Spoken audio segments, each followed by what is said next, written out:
नमस्कार, मैं शुभम कुमार स्वराज और आप देख रहे हैं निष्कर्ष भारत। कल 11 मार्च थी और केंद्र सरकार ने सिटीजनशिप अमेंडमेंट एक्ट को लागू कर दिया है, जिसके तहत भारत में जो भी पाकिस्तान और बांग्लादेश, अफगानिस्तान से हिंदू, जैन और पारसी, सिख जितने इस समुदाय के जितने भी लोग 31 दिसंबर 2014 से पहले भारत आए थे, उन्हें अब भारत की नागरिकता दी जाएगी। लेकिन वही इस एक्ट को 2019 में ही पास किया गया था, जिसके विरोध में भारत के कोने कोने में कुछ लोग प्रदर्शन में थे। उनका कहना था कि मुस्लिम पक्ष की नागरिकता छीन ली जाएगी। खैर, इन तमाम मुद्दों पर चर्चा करने के लिए हमारे साथ मौजूद है लोक जनशक्ति पार्टी रामविलास के प्रदेश महासचिव संजीव श्रीवास्तव जी। सर, सबसे पहले हमारे चैनल पर आपका स्वागत है। धन्यवाद। सर, सीएए को कल लागू किया गया है, तो क्या कहेंगे सर? क्योंकि लोगों का प्रदर्शन भी चल रहा था कि मुस्लिम पक्ष की जो नागरिकता है वो छीन ली जाएगी इस कानून के तहत, तो ये बीजेपी का प्रोपेगेंडा है। नहीं, देखिए, बीजेपी का कोई प्रोपेगेंडा नहीं है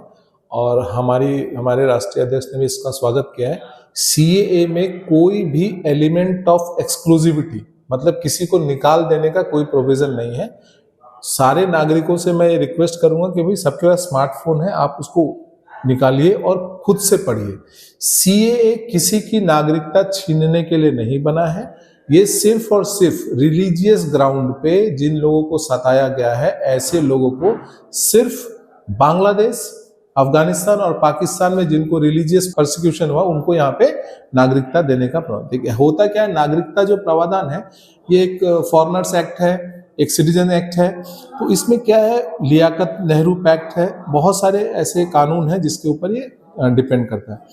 तो हमारे यहाँ पे एक क्या होता है कि जैसे एक नागरिक अप्लाई करता है, एसाइलम लेता है, रिफ्यूज लेता है या सिटीजनशिप के लिए अप्लाई करता है, वो प्रोविजन आज भी है जिसमें अदनान सामी जैसे लोगों को सिटीजनशिप मिला है। और ये एक ऐसा प्रोविजन बना है कि भाई एक ग्रुप है, बहुत सारे लोग हैं जो इतने तारीख से पहले यहाँ रिफ्यूज ले चुके हैं, उनको हम लोग सिटीजनशिप देंगे। इसमें किसी की नागरिकता लेने का कोई प्रोविजन नहीं है और सभी लोग आजकल पढ़े लिखे हैं, सबके पास स्मार्टफोन है। किसी नेता के बहकावे में आने से बेहतर है आप अपना स्मार्टफोन में सिटीजनशिप अमेंडमेंट एक्ट डाउनलोड कीजिए और उसको पढ़ लीजिए। तो सर, जो पहले लोग प्रदर्शन कर रहे थे, तो उनको क्या कहेंगे? क्या अभी भी डर है कि लागू कर दिया गया है तो कहीं ना कहीं अगर उनको बरगलाया जाएगा तो प्रदर्शन करेंगे? देखिए, जीवंत लोकतंत्र में प्रदर्शन करना वाजिब है, सब लोग प्रदर्शन करेंगे। मेरा यही कहना है कि पढ़ लिख के प्रदर्शन कीजिए। कौवा कान ले गया तो कौवा को नहीं देख के कान को देखना जरूरी है। अगर आपने अपना कान नहीं पाया तब आप प्रदर्शन करने उतरिए, बट अगर कान अपनी जगह पे है तो क्यों प्रदर्शन कीजिएगा? ऐसे होगा क्या इस प्रदर्शन से कि एक समाज में विद्वेष फैलेगा दो समूह के बीच में, जो किसी भी कीमत पे अच्छा नहीं है। तो चुनाव भी निकट है और अगर ऐसे में एक समाज अगर विरुद्ध हो जाता है तो फिर इसको कैसे हैंडल किया जाएगा? तो हैंडल क्या करना है? तब तो जो लोकतंत्र का जो नियम है, वोट जब होगा तो सबका नतीजा सामने आ जाएगा। जब वोट होगा, आज हम लोग बैठ के अपील कर रहे हैं, सभी सरकार अपील कर रही है कि इसमें किसी की नागरिकता नहीं जाएगी।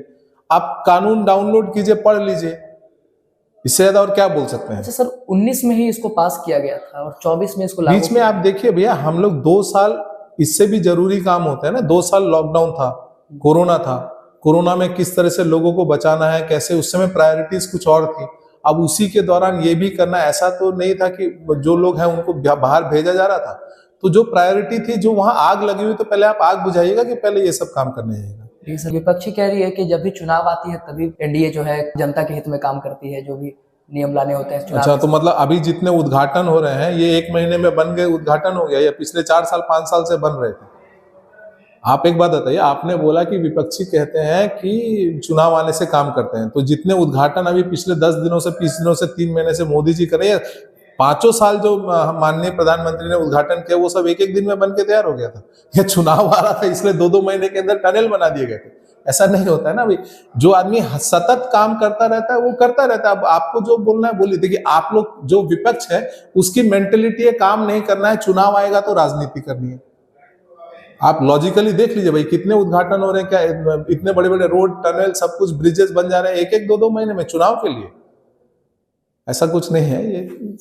देखिए, सस्ती राजनीति करना, नेगेटिव राजनीति करना, वो हमारे विपक्ष की एक पहचान बन गई है, वो लोग वो कर रहे हैं। हमारे यहाँ कुछ मुस्लिम राइट विंगर्स पार्टी है, एक्सट्रीम राइट, उनको उसी तरह से वोट हासिल होगा। अब उस पार्टी को वोट हासिल होगा तो जो सेंट्रल आइडियोलॉजी वाले लोग हैं वो थोड़ा सा घबराएंगे, क्योंकि उनका भी वोट बैंक सेम है।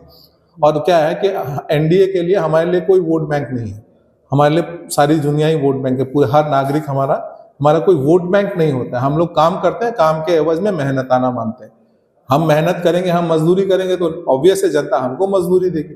तो सर, प्रधानमंत्री जी ने परिवार को लेकर के जो बोला कि पूरा भारत मेरा परिवार है, तो क्या एक तरीके से ये सौगात मानी जा सकती है कि जितने भी लोग आए थे बाहर से उनको नागरिकता भी दी जा रही है, तो उनके लिए सौगात है क्या? नहीं, देखिए ये सौगात नहीं है, ये तो जो गांधी जी ने बोला जो नेहरू लियाकत पैक्ट है। अब इसकी गहराई में जब आप जाएंगे ना तो बहुत गंदगी निकलेगा, बहुत सारी गंदगी इसके अंदर से निकलेगी जिसका की नुकसान कांग्रेस को झेलना पड़ेगा। तो थोड़ा मुझे लगता है कि वो ना करके छिटा ये एक सिंपल है, इससे किसी की नागरिकता नहीं जा रही है। जो सताए हुए लोग, अच्छा एक बात है, तिब्बत से भी तो आए, चाइना के तिब्बत से बुद्ध आए, उनको क्यों नहीं सिटीजनशिप दिया जा रहा है? आए ना, म्यांमार से लोग आए, वो तो मुस्लिम कंट्री नहीं है, वो तो बुद्ध कंट्री, उनको क्यों नहीं दे दिया जा रहा है? सिर्फ ये 3 रिलीजियस जो कंट्रीज है वहां पे क्या है कि ये बाय नेचर परसेंटेज देखिए 3% से 1.85% पे आ गए। बांग्लादेश में दिन रात घटनाएं घटती हैं, तो उन लोगों को एकोमोडेट करने के लिए ये कानून बनाया गया है। इसमें ऐसा किसी की नागरिकता जा नहीं रही है। अच्छा, कुछ लोगों का ये भी कहना है कि जैसे सिर्फ हिंदू, जैन और इन लोगों को रखा गया है, मुस्लिम्स भी आए हैं बांग्लादेश से, तो उनके लिए क्या किया जाएगा? भैया एक बात समझ लिए, बांग्लादेश से जो मुस्लिम आए हैं वो क्यों आए हैं? रोहिंग्या जो म्यांमार से आए हैं वो क्यों आए हैं? ऐसा तो नहीं है कि म्यांमार में रोहिंग्या बहुत शांति प्रिय और बहुत तरक्की पसंद कौम थी जो वो उनको वहां से मार के भगा दिया है। आज म्यांमार के रोहिंग्यास के हाथ में हिंदुओं का खून हुआ, बौद्ध का खून हुआ, हिंदुओं औरतों को उन्होंने जलील किया, बौद्ध लेडीज को जलील किया, तब ना उनको मार के वहां से भगाया गया।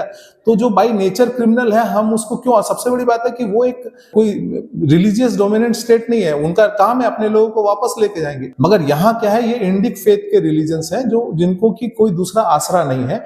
और हम जानते हैं जैसे तालिबान तो अब अपने अंदर में मुस्लिम में भी वो कैटेगरी करता है, वो अहमदिया को नहीं देखना चाहता, सिया को नहीं देखना चाहता है, तो क्या उन लोग को भी हम लेने लग जाएंगे? थोड़ा सा समझने की चीज है। सबसे बड़ी बात है हमारा जो मुसलमान है, यानी हिंदुस्तानी मुसलमान, यानी जो देशज मुसलमान है, ये आप एक बात मान के चले कि हिंदुस्तानी मुसलमान दुनिया के हर मुसलमान से अलग है। आज आप किसी भी विदेश में जाएंगे, हमारे इंडियन मुसलमान की जितनी इज्जत है विदेशी मुसलमान की, पाकिस्तानी मुसलमान की इतनी इज्जत नहीं है। दुबई चल जाइएगा, जो हिंदुस्तानी मुसलमान है उसको जब वो कोई पार्टी में खाना सर्व कर रहा होगा, पाकिस्तानी को खाना मेरे आंख का देखा हुआ चीज है, उसमें आपको लहजे में फर्क दिखाई दे। तो हमारा जो हिंदुस्तानी मुसलमान है या हिंदुआना मुसलमान है, या जो देशज मुसलमान है, इनकी क्वालिटी बहुत डिफरेंट है, ठीक है ना। तो इनको इतना घबराने की जरूरत नहीं है कि इनकी नागरिकता जाएगी, ऐसा कुछ नहीं होगा। कल्चर का एक बहुत बड़ा गैप है। आज पाकिस्तान में भी अहमदिया उसको मारता है, सिया को मारता है। तो अगर ऐसे दरवाजा खोलेंगे तब तो आपको आप संभाल नहीं पाएगा, वहां तो खाने को नहीं मिलना, सब यहाँ घुस जाएंगे आकर के, तब क्या कीजिएगा आप? वो भी तो आपको देखना होगा। हाँ, ये जो इंडिक फेथ है या जो इनका कोई शरण नहीं है, वहां रहेंगे तो ये मर जाएंगे। और दूसरा चीज है, गांधी जी से लेकर नेहरू जी सबने कहा था कि अगर जरूरत पड़े तो इनको यहाँ पे शरण देना पड़ेगा। क्योंकि देखिए पाकिस्तान की मेंटेलिटी अगर आपको समझना है तो नेहरू लियाकत पैक्ट का जो प्रीमाइस था वो क्या था? नेहरू लियाकत पैक्ट का जो प्रीमाइस था वो एक था कि एक तरीके से पाकिस्तानियों ने हिंदुस्तानी या जो दूसरे रिलीजन के लोग थे इनको एक मोर्टगेज माना था कि अगर आप हिंदुस्तान में मुसलमानों को सताएंगे तो हम इनको सताएंगे। बट हमारे यहाँ ऐसा कुछ नहीं हुआ। अगर आप ये पूरा डेप्थ में जाएंगे तो ये एक बहुत ही गंदी स्टोरी निकल के आएगी। उतना हमको गंदगी फैलाना नहीं है। हमारा ये काम है कि हमारे किसी भी हिंदुस्तानी मुसलमान का नागरिकता नहीं जा रहा है। जो हमारा बंदा है वो दुनिया में सबसे अलग है, सबसे स्वच्छ और सबसे सटीक है, सबसे अच्छा मुसलमान है, उनकी नागरिकता नहीं जा रही है। जो सताए गए हैं उनमें कुछ लोग जो 2014 से पहले उनको नागरिकता दी जा रही है। और जो 2014 के बाद में आए हैं सर, उनके लिए क्या किया जाएगा? देखिए अभी क्या है कि आप अपने आप को अपना फ्लड गेट खोल दीजिएगा ना तो बहुत तकलीफ हो जाएगा। उसके लिए ऐसा नहीं कि अंतर्राष्ट्रीय स्तर पे बहुत हंगामा हो रहा है, यूनाइटेड नेशन में हंगामा हो रहा है, हर जगह उठाया जा रहा है कि माइनॉरिटी को प्रोसिक्यूट करे। पाकिस्तान में भी सुधार आया है, देखिए वहां मंदिर बनना शुरू हुआ है, वहां पे माइनॉरिटीज को इज्जत मिलना शुरू हुआ है, छुट्टियां हो रही हैं, होली में, दिवाली में त्योहार मना रही। तो क्या होता है ना कि आपको अलग अलग लेवल पे काम करना पड़ता है, तो वहां पे भी काम हो रहा है। ऐसा नहीं है कि पाकिस्तान पहले जैसे हालात है। हाँ, अफगानिस्तान में हालात बहुत खराब है, तो अफगानिस्तान के मुसलमान भी हमारे यहाँ है, तो उनको नागरिकता नहीं दी जा रही। तो जैसा कि आपने सर को सुना, सर का कहना था कि बांग्लादेश, पाकिस्तान और अफगानिस्तान में जो माइनॉरिटी हैं उन्हें सताया जा रहा है और नेहरू लियाकत एक्ट के तहत जो भी गंदगी थी उसे साफ करने की कोशिश की जा रही है। साफ साफ कहना है कि जो भी भारत के मुसलमान हैं उनको कोई दिक्कत नहीं आने वाली है। इसमें सिर्फ वैसे लोग जिन्हें धर्म के नाम पे इन तीनों देशों में सताया जा रहा है उन्हें बस भारत में नागरिकता दी जा रही है, वो भी जो कि 31 दिसंबर 2014 से पहले भारत में आ चुके हैं। इन तमाम खबरों से जुड़ने के लिए हमारे चैनल को सब्सक्राइब करें। देखते हैं निष्कर्ष भारत, खबर हमारी, निष्कर्ष आपका।